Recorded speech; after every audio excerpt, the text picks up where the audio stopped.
Dibujo de máquinas vistas en corte o sección. Para contextualizar el uso de las vistas en corte o sección, debemos recordar qué es una máquina. Podemos definir una máquina como un objeto que está compuesto por varias piezas. En el funcionamiento de una máquina siempre hay una transformación de energía, por lo general en movimiento. También pues hay una transmisión de movimiento entre varios de esos elementos, y también, como podemos analizar en esta imagen, hay algunos elementos que son móviles, otros que son fijos.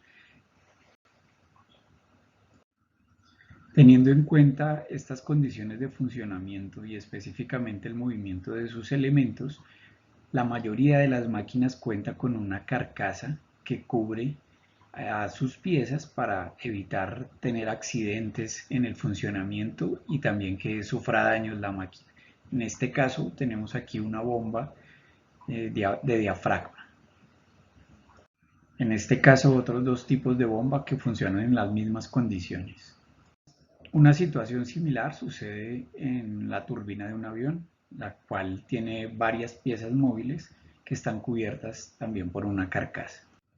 Otro caso muy común en el que vemos una aplicación similar es los sistemas de transmisión de potencia, el cual será uno de nuestros temas al finalizar el semestre.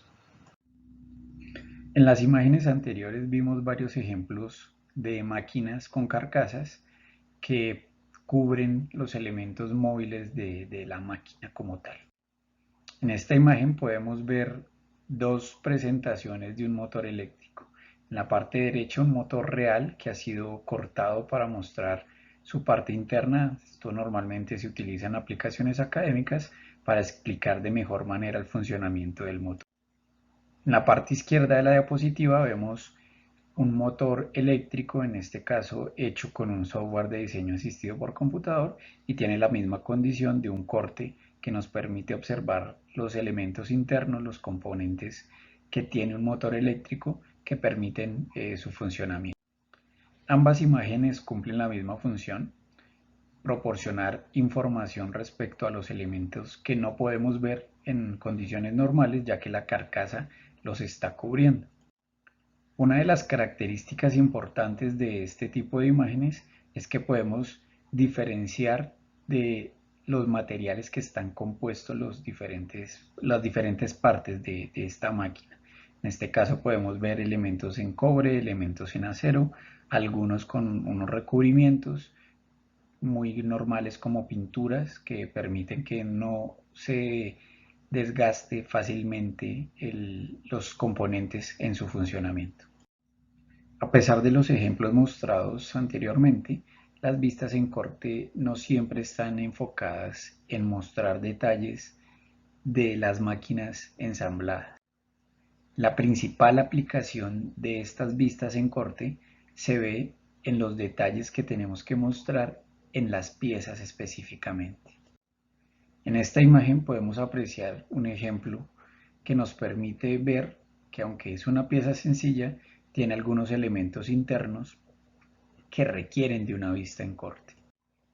La pieza que vemos aquí, en esta parte en su isométrico, alcanzamos a notar algunos detalles que nos dan a entender que internamente tiene algunas formas que podríamos considerar complejas.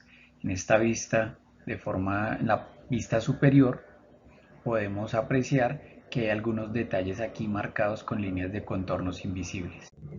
Recordando un poco las condiciones del acotado, nos trae a la memoria que uno de los errores del acotado es acotar sobre líneas invisibles. Por esa razón, aquí no podríamos acotar esos detalles.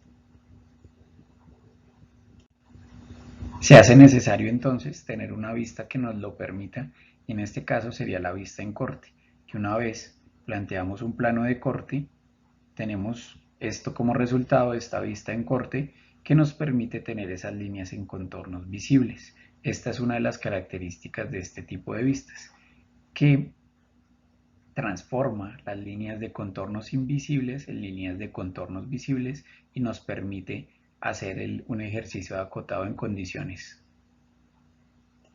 correctas.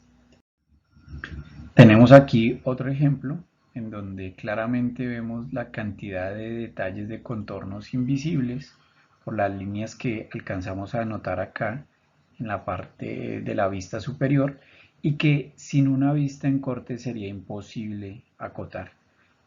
Vemos también algunos elementos que empiezan a aparecer que son de mucha importancia, como lo es el plano de corte y las líneas en sección que se conocen como achurado o rayado.